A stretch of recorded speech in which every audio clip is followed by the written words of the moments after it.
Order, order. We start with questions to the Secretary of State for Housing, Communities and Local Government. Mike Tapp. Thank you, Mr Speaker. Number 1, please. Secretary of State.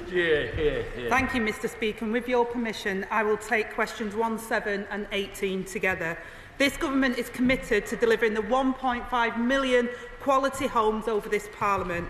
Under the Tories, house building plummeted as they bowed to pressure from their backbenchers to scrap local housing targets. We're taking bold action to reform our planning system, deliver a new generation of new towns and unblock stalled housing sites. Thank you, Mr Speaker. I recently met with Dover District Council, who told me that they're keen to help the government where they can deliver our ambitious housing targets. Around the edge of Dover High Street, Mr Speaker, we often see empty units that are consistently empty. What can the government do to help us turn those into the housing our community so badly needs? And will the Minister meet with me to discuss how we can help? Thank you. I thank my honourable friend for that question. He's absolutely right. And compulsory purchase orders can be used by local authorities to acquire empty properties where the authority can demonstrate that the acquisition would be in the public interest. And I'm also aware that there's a problem at the moment with homes built under Section 106, agreements being left empty too. The government will continue to work with house builders, local authorities and affordable housing providers to tackle the problem. I'm sure the Housing Minister will be happy to meet with him. Lee Dillon. Thank you, Mr Speaker. Will the Secretary of State consider allowing councils the ability to buy land for houses based on current use rather than on hope value and commit to reforming the Land Compensation Act 1961? Well, the honourable member will know that we're looking at a number of measures to help council houses to build. There will be further measures that will be announced in the budget. I've mentioned that the written ministerial statement today. We want councils and social housing providers to be able to build those homes, and we'll help them as much as we can. George Simmonds. Thank you, Mr Speaker. We know that the barriers to building more houses in towns like those I represent in Makerfield are often political, not technical. For years, members opposite allowed themselves to become mouthpieces for the blockers and for the naysayers, which is why, as co-chair of the Labour Growth Group, I welcome the Secretary of State's commitment to backing the builders. So, can I ask the Secretary of State what steps her department is taking to increase the supply of housing in towns like those I represent in Makerfield? I thank my right honourable friend and welcome him to his place, and the reason he's in this place is absolutely correct. The previous government did nothing to help house building and we didn't see growth either, and this government will reform our planning system, Mr Speaker, deliver a new generation of new towns, unblock stalled housing sites and reform the housing market, as well as delivering the biggest increase in social and affordable house building in a generation.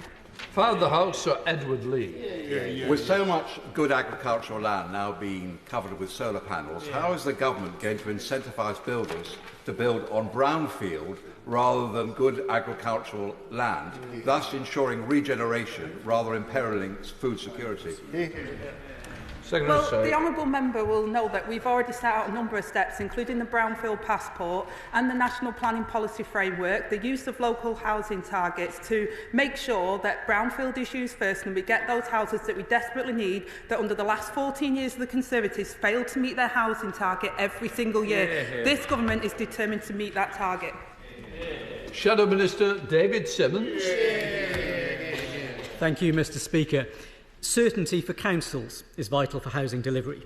Given the uncertainty created by the government's new top-down targets, which will delay the implementation of local plans and therefore planning decisions, how confident is the government of meeting its housing targets? Mr Speaker, Britain's facing the sharpest housing crisis ever because of the failure of those benchers opposite. And we will make sure through our mandatory housing targets and the announcements that are being made and will be made at the budget to ensure that we get the houses that Britain needs. Sorry. I don't want a conversation all the way through, please. Davidson. Thank you, Mr Speaker. In the rush for numbers, we must not ignore the need to ensure these new homes are built to appropriate standards. So with the member for Bethnal Green and Stepney having been stripped of responsibility for building safety over conflicts of interest, can ministers assure the House that the haste for targets won't undermine building safety? Secretary of State. Mr Speaker, we'll make sure that the houses are built to a decency home standards. We've already set them out, and we'll make sure we meet those targets, unlike the 14 years we had under the Conservatives. Will Forster. Mr Speaker, question 2. Minister. Thank you, Mr Speaker. With your permission, I will answer questions 2, 16, 17 and 21 together. Councils across the country and of all political stripes work hard to deliver vital public services in our country. We know that after 14 years of Precious Mountain, it's fighting hard, and we're committed towards moving towards multi-year funding settlements, ending wasteful bidding competitions that essentially set one council against another. Last week, I met with political group leaders at the Local Government Association conference to understand what specific demand pressures they are facing, and we are committed to working together on those big issues. Members will know that we can't preempt the budget statement that's due later in the week, but we are, of course, fully engaged in that process. And finally, Mr Speaker, we stand ready to speak to any council experiencing financial difficulties, as confirmed in my letter to MPs just over a week ago. Will Forster. Thank you, Mr Speaker. As the Minister knows, because I've met with him on the subject, my local authority, Woking Borough Council, went effectively bankrupt last year.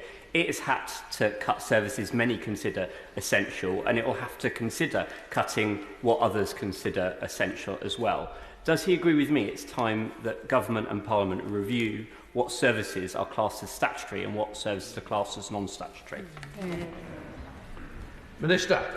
Thank you. Can I thank the member for meeting me at one of our regular drop-in sessions. The concern that he has is reflected actually across the country in terms of local communities that recognise that their council is being forced to choose those vital neighbourhood services against targeted services for adult social care, children's services and homelessness. In the end, we need that foundation rebuilding from scratch, and that's exactly what we're committed to do. James MacCleary. Speaker. My constituency of Lewes is a largely rural constituency, and like many rural constituencies, parish councils play a very important role in local government service delivery. Does the Minister agree with me about the importance of parish councils to rural communities, and what role does he see for parish councils as part of the government's devolution agenda going forwards? Minister. We're of course publishing a white paper on the English devolution bill, and that will set out an ambitious programme of a power shift from this place and Whitehall to combined authorities, to local government and of course to communities. And that top to bottom power shift is something we're absolutely committed to do, and we do recognise that parish and town councils have a role to play. Will Ribeiro-Addy. Thank you, Mr Speaker. Due to rising demand, rising costs and 14 years of Conservative public sector cuts, many local authorities and services are at breaking point. My own borough, Lambeth, is particularly impacted as a deprived area. In a London borough, I'm sorry, I realise what I did. Because I wasn't expecting you to call me. Would you like me to continue, Mr Speaker? Okay. With higher demand for social housing and temporary accommodation, social and public services and youth services, it's been quite challenging for them. So will the Minister commit to an emergency increase in funding to combat the immediate crisis on local authorities, and in the long term a much needed update of the funding formula that actually better reflects local need? Can I thank the honourable member for her question? She will know, like every member in the House, that 14 years has taken its toll, and it will take more than 3 months to repair that. But we are absolutely committed to repairing the foundation with those multi-year financial settlements giving security. And of course, we recognise that those demand-led pressures in many places are actually the back end of a bigger problem. When you look at temporary accommodation, that's a housing crisis that needs fixing. Same with children's services and adult social care. Alison Bennett. Thank you, Mr Speaker. The financial future of West Sussex County Council is bleak. It is facing a cumulative budget gap of over £200 million for 2029 to 30. At present, 64% of the council's budget is being spent on adult and children's social services. This is set to rise. How is the Minister going to ensure councils like West Sussex don't have to close libraries, cut bus routes and reduce road repairs in order to meet the growing demands for the most vulnerable members of our community? Minister. Well, we always say with local government, you pay one way or the other. You pay at the front end through fair funding and it being distributed fairly across the country, or you pay at the back end because eventually the system falls over and you've got to then repair the damage that creates. I think the cruelty is that when austerity first came, and let's take ourselves back to those coalition years, what we didn't do was actually to reform public services, to get ahead of those system changes and repair public services from the ground up. That was a wasted opportunity. Jonathan Black. Thank you, Mr Speaker. Hartlepool Borough Council this year is set to overspend on children's social care by some £5 million, in no small part to the outrageous charges levied by private sector children's homes. What can the Minister do to cap these private sector providers to ensure that local government can continue to deliver its statutory obligations? Minister. Can I thank my honourable member for that question? And recognise that actually children's services in large parts are the funding pressures that are driving council budgets in the way that we see. What we can't forget, though, is that behind every one of those numbers is a child that often isn't getting the outcomes that they need. And what we're seeing far too often in the system isn't just that high costs are sending councils to the point of bankruptcy, but actually they're delivering worse outcomes for young people too. And what we want to see is far more resilience rebuilt back into the system, and there are examples today of councils who are rebuilding that public sector provision back into the marketplace. Sam Rushworth. Thank you, Mr Speaker. The previous government cut County Durham's budget by 60%, that's 60%, and we've all seen the Royal Tunbridge Wells video, which the Leader of the Opposition boasted about this act. That's having a real impact on my constituents and on the ability of Durham County Council to deliver vital services. So will the Minister consider a discussion with Cabinet colleagues about looking at those funding formulas so they take account of social care costs and deprivation? Minister. Thank you. We did see that the former Prime Minister took kind of great credit, essentially, for shifting money from primarily urban deprived communities into rural shires in a very politically overt way. And what I want to make sure is that through the funding review that we're doing, whether it's part of the initial rescue operation that will take place this year or the recovery operation in terms of the multi-year settlement, is that we don't pit one council against another, and that we have a genuine approach to understanding the need, the cost demands and the cost pressures being faced by local authorities. But in the end, we have to reflect that there is no fair funding at all if it doesn't reflect deprivation in an area. Shadow Secretary of State, Kevin Bennell. Mr Speaker, at the last oral questions, the Secretary of State assured me that she had no plans to increase council tax for anyone. However, when pressed by the member for Beverley and Holderness, she would not make the same guarantee that the single occupant discount would be retained. Will ministers take the opportunity to do so now? Minister. Thank you. I can see the Shadow Secretary of State making that point repeatedly, because in this point where we're all waiting, of course, for the statement and the budget, that those will be in the air. But I can say the right decisions will be made in the interest of working people. We recognise the cost of living crisis that is being faced across the country, and like all members of the House, I'm sure she'll be waiting with interest for Wednesday. Local authorities employ 2 million people. They commission services like adult social care, which the Secretary of State's Employment Rights Bill impact assessment say will increase costs. Those costs are likely to be passed on to councils.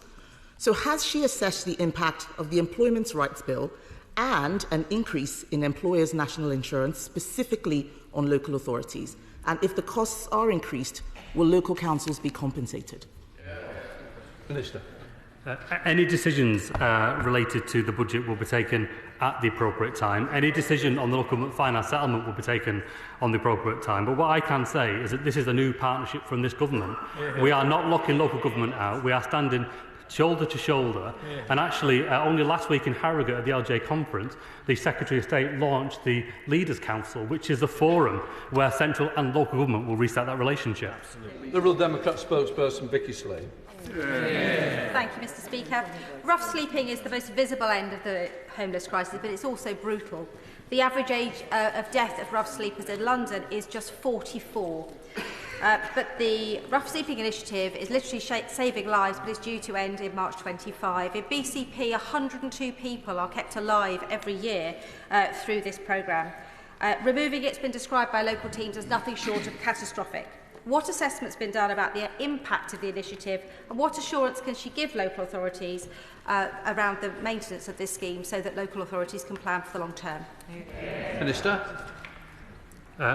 Again, I would ask members to wait for Wednesday for the spending review and also, of course, December for the provisional statement. But we are under no illusions at all about the pressures being faced by councils on homelessness pressures. Now, in the end, we need to repair the system, and that's about providing housing for people to live in that's safe, secure and affordable, and we will do that. But we recognise that there is a problem today, and further detail will follow on that.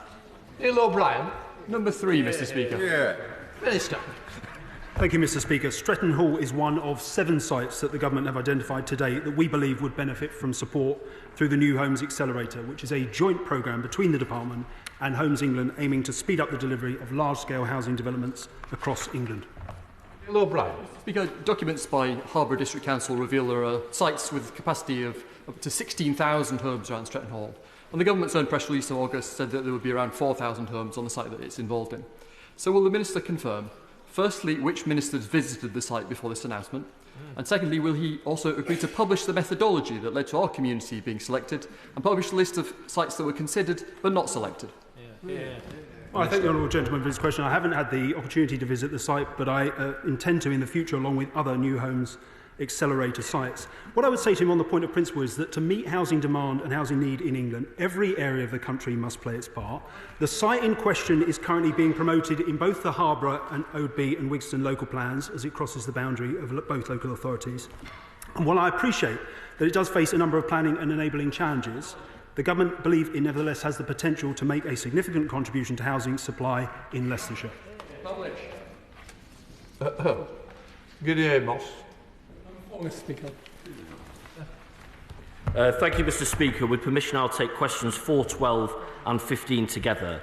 It is essential that we keep pace with growing demand for internet bandwidth and mobile data from local businesses, from residents and from those who visit our communities. That's why this government's ambition is to reach national gigabit and national 5G coverage as soon as possible by committing to support investment in high quality, reliable digital connectivity so that communities can benefit from faster economic growth and greater social inclusion. My right honourable friend, the Secretary of State for Science, Innovation and Technology, is currently leading this work and will provide an update in due course. Gideon Amos. In the parishes of Ruislip, West Hatch, Staplefitz-Payne and the Roche, the term connecting Devon and Somerset is clearly understood as exactly what is not happening in the 2 counties, rather than description of the so-called delivery agency with cabinets and trunk cables in place, but still no sign of houses themselves being connected. Will the Minister meet with MPs of the affected areas, or will the Minister ask the Minister for Telecoms to meet with MPs of affected areas to help us understand how these houses can finally be connected? Minister. I'm grateful for that question, Mr. Speaker, though I was very sorry to hear it. These are contracts from the previous superfast broadband programme, which has been superseded by Project Gigabit. It means that Connecting Devon and Somerset are responsible for management and oversight of the contracts, which are jointly funded by central government and local authorities. The communities in discussion here deserve a high-quality service, so either myself or the Minister of State for Telecoms will meet with the honourable member. Richard Ford. Thank you, Mr. Speaker. The village of Gittisham in Devon is also subject to Connecting Devon and Somerset. It's had 4 different companies attempting to enable broadband access, but the fibre often stops 100 metres short of the houses. Gittisham is also a 4G not-spot area, which means the residents are cut off and unable to contribute to the economic growth that this government says that it wants to see. The target for broadband coverage is by 2030, according to the Labour manifesto. Could the Minister offer a percentage of broadband coverage in rural areas for this Parliament, please? Minister. Well, the honourable gentleman has rightly referred to the commitment that we've made in the manifesto. He's also heard a commitment from me today that we want to see full gigabit and full national 5G rollout as soon as possible. So we are getting on with it. I'm very sorry to hear that there are the issues that he raises, and as I'm very keen to meet his colleague, I may well meet him too if he is similarly keen. Testament. Thank you, Mr. Speaker. Third time lucky. It's Somerset again. So I know that government wants services access, things like finding a home, looking for help, paying for your taxes and working and even learning online during COVID. But my part of Somerset, which is Mid and North Somerset, can only dream of gigabit. They'd be really, really happy if they had super fast, thank you. So can the Secretary of State investigate how to inspire and get a national broadband rollout programme that's realistic? And is it time for a new national plan, seeing as how access to superfast broadband has so many holes that still cost billions? I'm grateful for that question, and I think also of the challenges in my own constituency, where constituents would be asking me in a similar vein. To be very clear, this government, we know that the market will be able to provide considerable coverage across the country, but there will always be communities, I suspect including her own, that for that has traditionally been a challenge. We are committed to making sure that gap is filled. We have that same aspiration, and as I say, we intend on meeting it as soon as we possibly can do. Can I just say, Terry, the thing is, you have started, then you stop. I'm not sure, but let's hear the question. Thank you, Mr. Speaker. Many rural villages in my constituency have spent hours producing excellent neighbourhood plans, with some areas hoping to go to public referendum and adoption soon. Given such plans help communities shape growth, could the Minister confirm what prominence it will afford neighbourhood plans as part of planning reforms? Minister. Our commitment as a government is to bring communities into that conversation, to make sure that local leadership has that say in it, in service of a wider national goal. Max Wilkinson. Number 5, Mr. Speaker. Minister. Thank you, Mr. Speaker. The government is committed to ensuring that those living in the rented and leasehold sectors are protected from abuse and poor service at the hands of unscrupulous property agents. The government will set out its position on the regulation of letting, managing and estate agents in due course. Max Wilkinson. Thank you, Mr. Speaker. I thank the Minister for his reply. My constituent, Paul, faces inflation-busting maintenance cost rises and unexpected in-year fees too. His attempt to scrutinise First Port's work and his willingness to fight back have resulted in an exchange of letters with solicitors.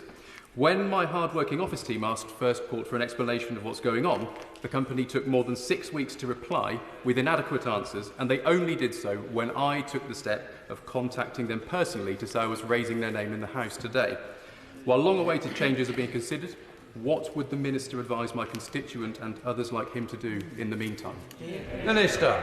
I thank the honourable gentleman for that question. I'm sorry to hear about Paul's experience with that particular property management company, an experience that will be reflected by the experience of many others across the country, I know.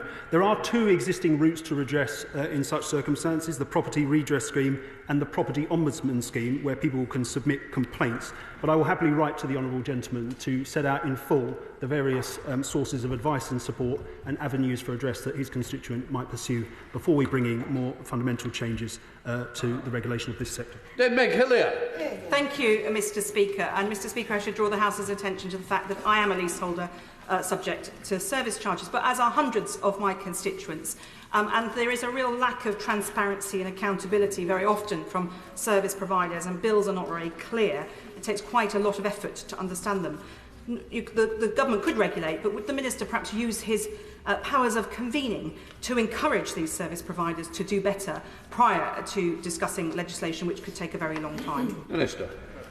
I thank my honourable friend for that question. I'm more than happy to look into what more can be done in terms of convening to get the various interested parties round the table. The government are committed to implementing the provisions of the Leasehold and Freehold Reform Act, which do include measures to increase the transparency and standardisation of service charges and empower leaseholders in that way. Alex Bollinger. Thank you, Mr. Speaker. Question number 6. Minister. Mr. Speaker, the government are making rapid progress on reforming our planning system. We launched a consultation on proposed reforms to the National Planning Policy Framework within our first month in office, and my department are currently analysing responses with a view to publishing a government response before the end of the year. As set out in the King's Speech, we also intend to bring forward a planning and infrastructure bill in this parliamentary session to accelerate the delivery of high-quality infrastructure and housing. Alex Bollinger. Thank you, Mr. Speaker, and thank you to the Minister for his update. My constituents in Halesowen recognise that homes have been unaffordable for first-time buyers and welcome these planning changes. But they are frustrated by some of the scaremongering from the opposition benches. Can the Minister reassure my constituents that protecting the environment will be central to our planning changes as we roll out lots of additional new houses? Minister. I thank my honourable friend for that question. I can assure him and the House that the Government is committed to securing better environmental outcomes alongside facilitating the development our country so desperately needs. In our consultation on proposed reforms to the NPPF, we made clear that land safeguarded by existing environmental designations will maintain its current protections. We're also exploring how we might streamline house building and infrastructure delivery by using development to fund nature recovery where both are currently stalled. However, we've made clear that we will only act in legislation where we confirm to Parliament that the steps we're taking will deliver positive environmental outcomes. Nick Timothy. Thank you, Mr Speaker. Ministers dropped the last government's plan for the development of Cambridge and connections to nearby towns like Haverhill in my constituency. When will the government come forward with an integrated plan to develop Cambridge and improve road and rail links to towns like Haverhill? Minister.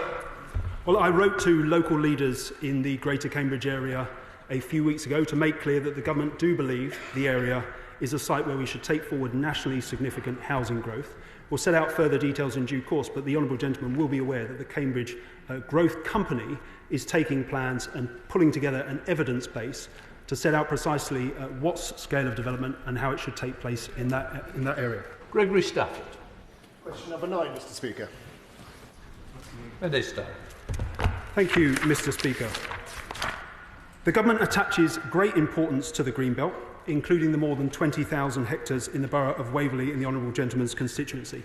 In planning terms, the Greenbelt serves a number of specific purposes, but the fundamental aim of Greenbelt policy is to prevent urban sprawl by keeping land permanently open. The Government does not intend to change the general purposes of the Greenbelt or its general extent, but we are committed to taking a more strategic approach to Greenbelt land designation and release so that we can build more homes in the right places. Gregory Stafford. I thank the Minister for that response, but the Government is proposing to double the housing targets in Waverley and in East Hampshire. Over 57% of East Hampshire is in the South Downs National Park and so rightly cannot be built on. But the target is still based on 100% of the East Hampshire district, which causes massive pressures on the rest of the districts, such as Whitehill and Borden, Liphook, Headley and Greyshot. Will the Government commit to looking into this inherent unfairness, which is totally unsustainable for my area, and will he meet with me and local councillors to discuss this further? Minister. Well, I'm more than happy to meet with the honourable gentleman to discuss the matter further. What I'd say on the principled point he raises is that when local authorities are developing local development plans, they can put a case forward to the inspectorate to be tested in examination where they specify hard constraints of the type he has identified. So when we're talking about housing targets, we're talking about an identified housing need for a particular area, but those local plans will be tested by the inspectorate examination to take into account some of the concerns that he has raised. David Smith. Mr Speaker. Thank you, Mr Speaker, and with your permission I'll take questions 10, 23 and 25 together. This government is getting on with fixing the mess the Tories left behind. We'll deliver the biggest increase in social and affordable house building in a generation, and at the budget this week the Chancellor will set out the next steps, including an additional £500 million for the existing affordable homes programme to deliver up to 5,000 new social and affordable homes. David Smith. Thank you, Mr Speaker. I thank the Secretary of State for her answer. Conservative-run Northumberland County Council's own figures show that over 6,000 people in Northumberland are not adequately housed. Despite this, since the Conservatives have led the Council's own housing stock has decreased in number. So does the Secretary of State agree with me that we need more social homes in the right places to support the thousands of people in North Northumberland in need of a safe and secure place to live? So State. I thank my honourable friend for that question and welcome him to his place, and he's absolutely right. It's a source of national shame that just over 1.3 million households are on social housing waiting lists. Nearly 14,000 of them are in Northumberland alone. This government does not accept that it has to be this way. We will deliver a fair and more sustainable right to buy scheme where existing social housing stock is protected to meet housing need. And I recognise the particular housing challenges faced by rural communities, and that's why the government announced that the 2021-26 Affordable Homes programme is targeted at 5 to 10% for delivery outside London to be homes in rural areas. Thank you, Mr Speaker. Our plan to build 1.5 million homes during this Parliament must include the building of affordable homes, and this implies also building more council housing. What reassurance can the the Secretary of State, give to my constituents in Wolverhampton West that they will have access to good quality, affordable homes, particularly for first-time buyers, and when it comes to social housing, that they do not have to wait excessive periods of time to get a council house? Secretary of State. Again, my honourable friend makes a very important point. We want to support councils to make a greater contribution to affordable housing supply. That's why the Chancellor will set out at the budget our plans to allow councils to keep 100% of the receipts generated by right-to-buy sales and to increase protections for newly built social homes. We're also committed to giving first-time buyers the first chance to buy homes and introducing a permanent comprehensive mortgage guarantee scheme. John Slinger. Mr Speaker. At Rugby Borough Council, there are 300 households on the waiting list for social homes, and officers and councillors are working hard to meet the demand. They've knocked down older tower blocks and are replacing them with 1 to 4 bed, energy-efficient, good-quality homes. Last year was the first year for many years that they've built or acquired more social homes than were lost through right to buy. So does my right honourable friend agree with me that while this is good work, my council is ultimately only able to tread water, and that my constituents in need of decent, affordable social homes desperately need a government that will help councils to reverse this trend? And of course, will the Deputy Prime Minister consider visiting Rugby to see the great work being done in difficult circumstances? Secretary of State. I thank my honourable friend for that question. I once got stranded in Rugby, Mr Speaker, on a train, so I have actually visited that wonderful area before. I'm in complete agreement with my honourable friend. Councils should not be losing homes through right to buy quicker than they can be replaced. And it's great to hear that councillors in Rugby are working hard to meet demand. The Chancellor will set out at the budget the action we're taking to reduce the right to buy discounts to deliver a more sustainable scheme. And we'll also increase protections on newly built social housing to allow councils to keep 100% of their receipts generated by right-to-buy sales. Lee Anderson. Thank you, Mr Speaker. In Ashfield, we have a big problem with nuisance tenants in social housing who are creating mayhem and upsetting their neighbours and the neighbourhood with crime, antisocial behaviour, drug dealing, etc. Does the Secretary of State agree with me that these nuisance tenants should be given one chance? If they can't behave themselves, they should be evicted and refuse access to social housing in the future? Secretary of State. Well, I agree with the honourable member about nuisance neighbours. We do need to do something about that, and that's why there's provisions that councils can take action on people who are nuisance neighbours, and they shouldn't be terrorising other people who are trying to live, nice lives. Just Bramford. I'd like to pay tribute to Westbourne Community Land Trust, who, after 6 long, hard years, have finally started delivering affordable homes for their community, which is very, very exciting for them. And I was delighted to go and put the spade in the ground when they started building. Does the Secretary of State agree with me that communities are best placed to understand the need for housing in their area? And will she make it easier for community land trusts to acquire land and build homes quickly? Secretary of State. Well, I think the honourable member makes a very important point, and I welcome her to her place. We do want to see communities being able to build houses, and we want to make sure that those houses are safe and secure, and that we work with community housing trusts and others to deliver the 1.5 million homes. And I'm sure the Housing Minister will be happy to meet to discuss that with her. Sure, Ashley Fox. Thank you, Mr Speaker. There are private developers in my constituency in Bridgewater who have obligations to build social homes and are ready to do so. And the difficulty they face is there is no social landlord available to take those units. So what steps will the Deputy Prime Minister take to ensure that those units can be built and house local people? Secretary of State. The honourable gentleman makes an absolutely very important point, and I'm aware of these concerns, Mr Speaker. The Government will continue to work with house builders, local authorities and affordable housing providers to tackle the problem. We need to make sure that Section 106 notices are adhered to, and that when we do have affordable and social housing on those sites, that they're tenanted and that people are in there. Dr Becky Cooper. Number 11, please, Mr Speaker. Minister. Thank you, Mr Speaker. The Government is committed to improving public health and reducing health inequalities. As part of the consultation on proposed reforms to the National Planning Policy Framework, we sought views on how national planning policy could better support local authorities in promoting healthy communities and specifically in tackling childhood obesity. The framework already expects policies at a local level to aim to achieve healthy places, and we are considering how to ensure a more consistent approach is taken, for example, in relation to controlling hot food takeaways near schools. Dr Becky Cooper. Thank you, Mr Speaker, and thank you to the Minister for that update. Will the Minister consider working with Cabinet and health colleagues to empower local authorities to regulate physical junk food adverts around schools and in public transport?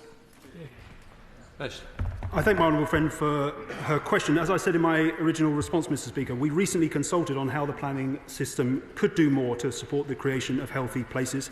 I'll continue to work closely with colleagues in the Department for Health and Social Care when considering next steps, as well as engaging with local authorities. My department, as I've said in response to an answer to a previous question, are analysing responses to that MBBF consultation with a view to issuing a government response before the end of the year. Jim Shannon. Thank you, Mr Speaker. Always trying to be helpful to the Minister and thank him for that there as well. In Northern Ireland, we have taken some steps in relation to fast food outlets. Number one, close liaison with the principals of the schools to ensure that children and pupils don't access the carry-outs as they are, and also to address the issue of litter outside, responsibility again of the fast food outlets. Just a suggestion to the Minister, maybe you would like to contact the correct department in Northern Ireland to gauge some things that have worked for us. Thank you. I thank the honourable gentleman for that question. It's helpful as ever. I always look at the experience of other nations in regards to planning reform. I've met recently with the Housing Minister from the devolved Assembly in Northern Ireland. I'll happily contact him on this specific point and see what lessons we can learn. Danny Bills. Number 13, Mr Speaker. Minister. Thank you. We regularly discuss a wide range of topics with ministerial colleagues, including the important matter of tackling poverty. And we also have in the ministerial task force on child poverty. The lack of furniture and other goods is an issue for many people in our country and contributes to poor outcomes. We're absolutely committed to tackling poverty and inequality, and the Household Support Fund for local authorities, administered by DWP, provides some support towards that. Thank you, Mr Speaker. I welcome the response from the front bench. 8% of families in this country are in deep furniture poverty. I've seen firsthand the impacts of this. Unable to have a hot meal without a microwave or a cooker, unable to have a decent night's sleep without a bed, sleeping on the floor with a mattress or a duvet. Will my right honourable friend meet with me and the End Furniture Poverty campaign to discuss what more we can do as a government, both locally and nationally, to tackle this issue in this country? Minister. My honourable friend makes some really important points about the impact of the lack of these essential items to poverty, and I'd be very happy to meet with him and the End Furniture Poverty campaign. Rebecca Smith. Thank you, Mr Speaker. Clearly you need a home to be able to furnish it in the first place. So what action is being taken across government to address the barriers that care-experienced young people face in accessing the private rented sector, including through guarantor and deposit schemes? Thank you. As the honourable member will be aware, we've got a plan to tackle homelessness and rough sleeping, and the Deputy Prime Minister is leading the ministerial task force on ending homelessness. My colleagues have already highlighted the work we're doing in terms of the building of 1.5 million homes. This is an absolute priority for us, and I look forward to working with honourable members on this issue. Kate Osborne. Question 14, please. Minister. Thank you, Mr Speaker. With your permission, I'll take questions 14 and 22 together. The Government intend to act quickly to provide homeowners with greater rights, powers and protections over their homes by implementing the provisions of the Leasehold and Freehold Reform Act 2024. Over the course of this Parliament, we will further reform the leasehold system to honour the commitments made in our manifesto. To that end, the Government has made clear it intends to publish draft legislation on leasehold and commonhold reform in this parliamentary session. Kate Osborne.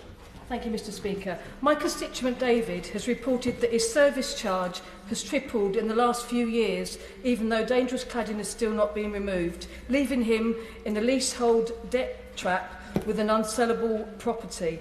I thank the Minister for confirming our intention to abolish the whole feudal system of leasehold, but can he tell me what more can be done to help people challenge unfair service charges in the meantime? Minister. I thank my honourable friend for that question. One of the most urgent things we need to do, and we are working on this at pace, is to bring into force the provisions of the Leasehold and Freehold Reform Act that, as I made clear in response to a previous question, will increase transparency and standardisation across service charges. But as I made clear, Mr Speaker, we want to go further. We are committed to finally bringing the feudal leasehold system to an end, and across the Parliament that is precisely what we will do. Jim Dixon.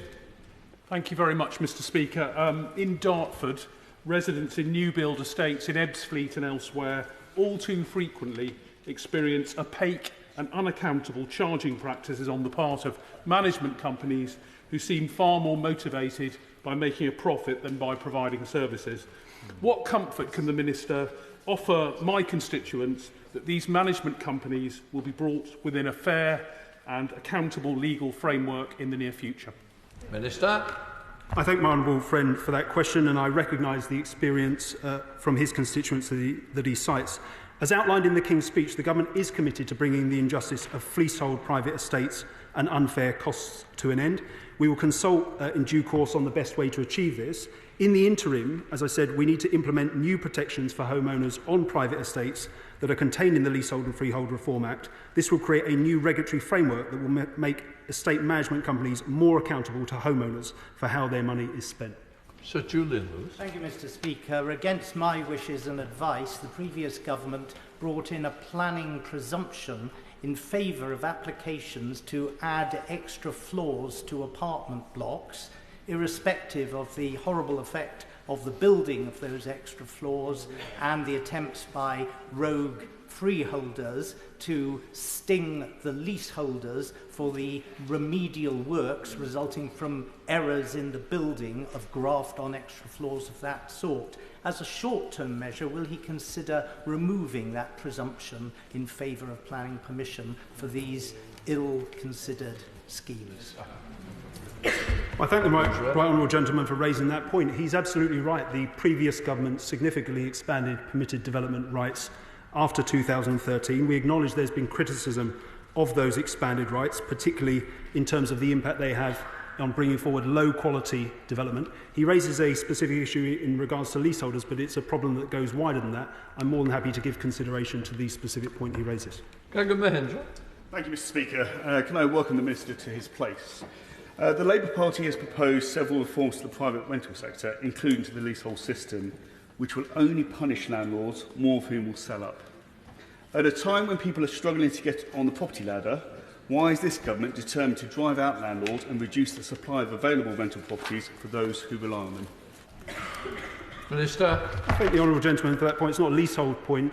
He will understand it's a private rented sector point. Our Renters' Rights Bill that we are currently debating in committee poses no threat to good landlords. Indeed, I think it will improve the situation for good landlords by driving out unscrupulous and rogue landlords from the system. And landlords, as part of that bill, have robust grounds for taking back possession of their properties when it's appropriate to do so. What they cannot do is arbitrarily evict tenants through Section 21. We are finally going to abolish Section 21 no-fault evictions where the previous government failed to do so. We now come to topicals. Lisa Smart. Thank you very much, Mr Speaker. Hazel Groves, question 1, Mr Speaker. Mr Speaker, I've already set out to the House today. This week's budget will set out our next steps to put us on the path to delivering the biggest increase in social and affordable house building in a generation. The Chancellor will set out further details on a number of measures, including a cash injection for affordable homes programme and confirming funding for new social housing projects, a consultation on long-term social housing rent settlement and provide certainty and stability, and reform right to buy scheme to deliver a fair, sustainable scheme. Lisa Smart. Thank you very much, Mr Speaker. Hazel Grove's 16 and 17-year-olds are all bright, articulate and are never backwards in coming forwards in telling me what we need to do in this place, but they are denied their voice at the ballot box, unlike their Scottish and Welsh peers. When will the government correct this imbalance, deliver on their manifesto promise and roll out votes at 16 across the United Kingdom? Secretary of State. Far be it for me, Mr Speaker, to take on the Hazel Grove 16 and 17-year-olds. The honourable member knows I know Hazel Grove very, very well. This government is absolutely committed to our manifesto to give votes at 16, and we'll be making sure we do that before the next general election. Helena Dollymore. Thank you, Mr Speaker. In 2022, LIB DEB opened an amusement centre in Hastings Town Centre known as Owens. The project received over £400,000 of taxpayers' money as part of the Conservatives' Levelling Up Towns Fund plans. Ms Chernikin has also donated over £200,000 to the Conservative Party. Shortly after opening, Owens closed, and earlier this month it was covered in boarding, which now dominates Hastings Town Centre. Can the Minister advise me on how my constituents can get their money back and how we can make sure that money is never wasted again like this? Minister. I was very disappointed to hear about the closure of Owens and any money wasted under the previous government. My officials are working with the Honourable Ladies Council to maximise the remaining funding that's available from their town deal. And on the general point, we're calling time on the waste from the previous government, moving towards multi-year funding settlements and ending competitive bidding for pots of money. Shall the Secretary of State can be bad or not? Mr Speaker, Labour have made a big song and dance about tackling rogue landlords. No doubt they would have been made aware of revelations this morning about the member for Ilford South reported in The Londoner, that he is not only letting out mouldy homes with infestation, but he is also the landlord of an unsafe private care home where children have gone missing and been left at risk of criminal exploitation. Do they have plans to tackle the rogue landlord on their own benches? Minister. I'm grateful to the Right Honourable Lady for her question. As I understand from the statement from the Honourable Gentleman, he says there's been no conflict of interest and all of those interests have been declared in line with his council's rules. Can I just say, I presume you did let the member know that you were raising him on the floor of the House? Can I say to all members, you cannot do that without giving notice to a member? Second question. I presume it'll be different. Thank you. I apologise. I will check with my office. I cannot say for certain that they did let him know. Does the Right Honourable Lady agree that reducing the capacity of councils by 20% by allowing workers an additional paid day off every week, which is what a 4-day week actually is unacceptable and does not provide good value for money to taxpayers or residents? Secretary of State.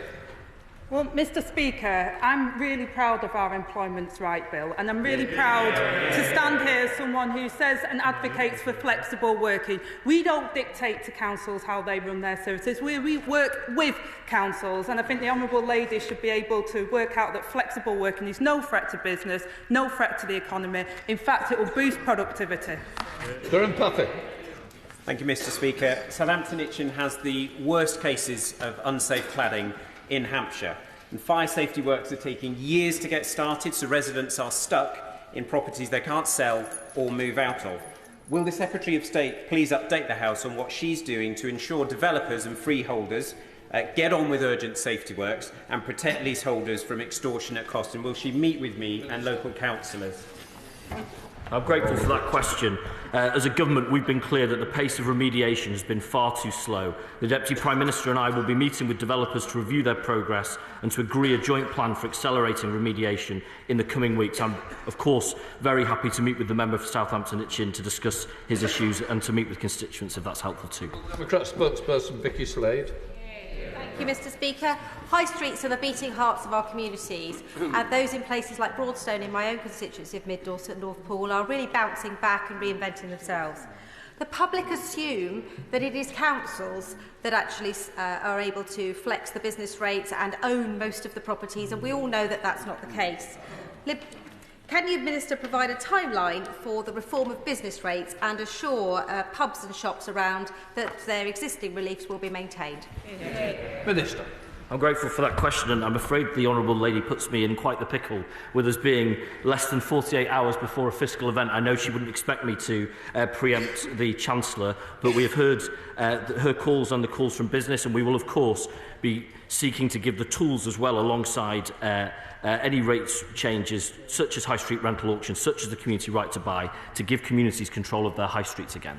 And Joseph. Thank you, Mr Speaker. I recently met with the local businesses in my constituency of Ashford to discuss what can be done to attract more people to visit our high streets. Will the Minister set out what action the government are taking to help regenerate local high streets, and would he meet with me to discuss this further?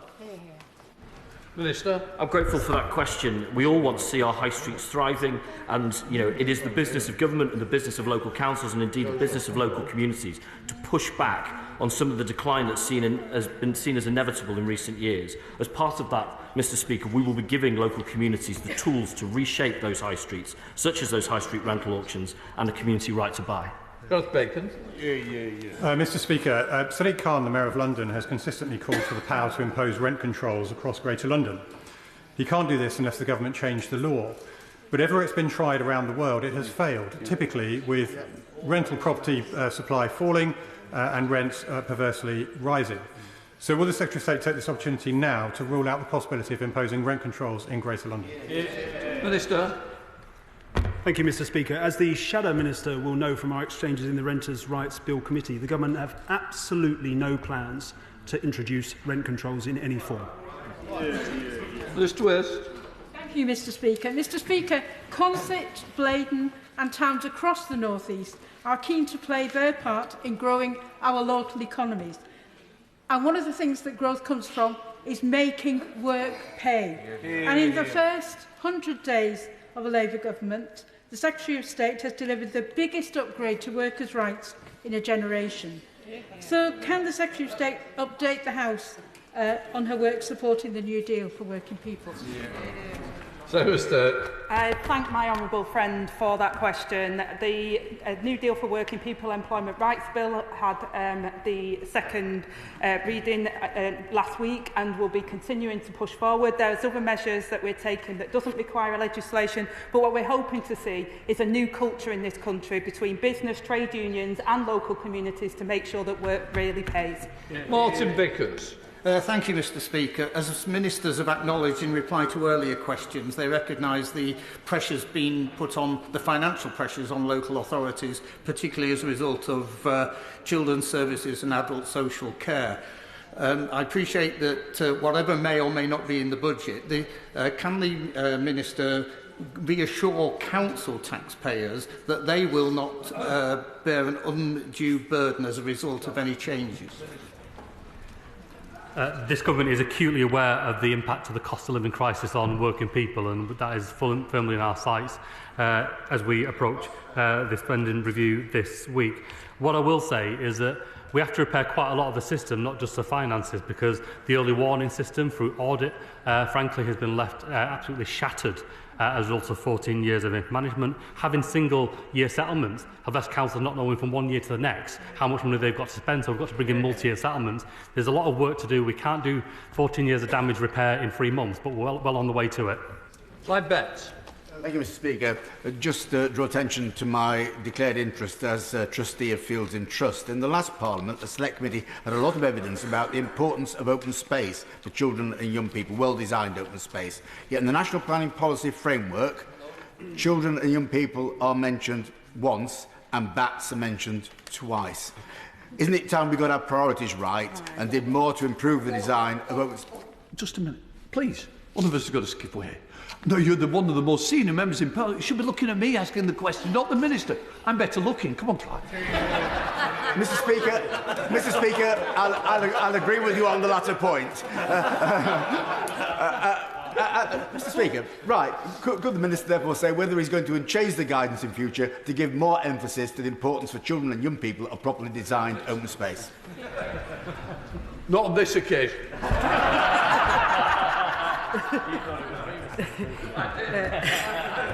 I thank my right honourable friend for his question. The National Planning Policy and Guidance recognise the importance of high-quality open spaces and opportunities for sports, physical activity, for health and well-being in our communities. And our proposals to release Greybelt land for development will depend on meeting the golden rules, ensuring that all new developments have accessible green space. Christine Joddy. Thank you very much, Mr. Speaker. My constituency of Edinburgh West is, like most others, seeing lots of new houses being built, more infrastructure, more business, more opportunities for growth, but key is access to reliable high-speed broadband. Given the SNP government's previous failures to deliver gigabit broadband to every home it's promised,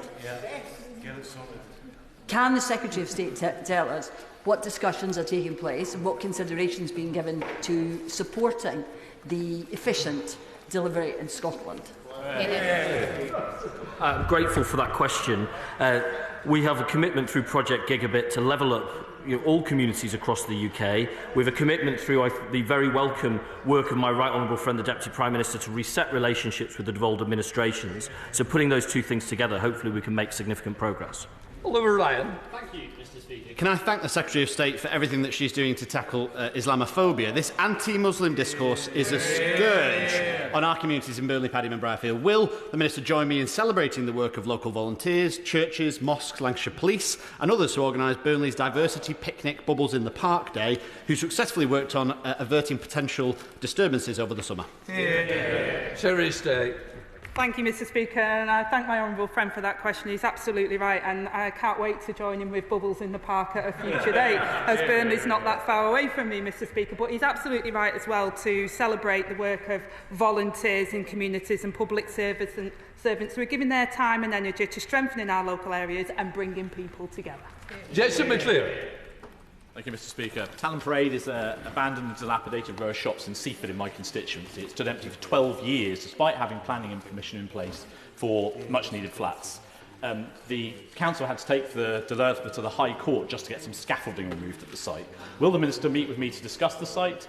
And will the Government consider expanding compulsory purchase powers for councils to allow them to acquire such key sites?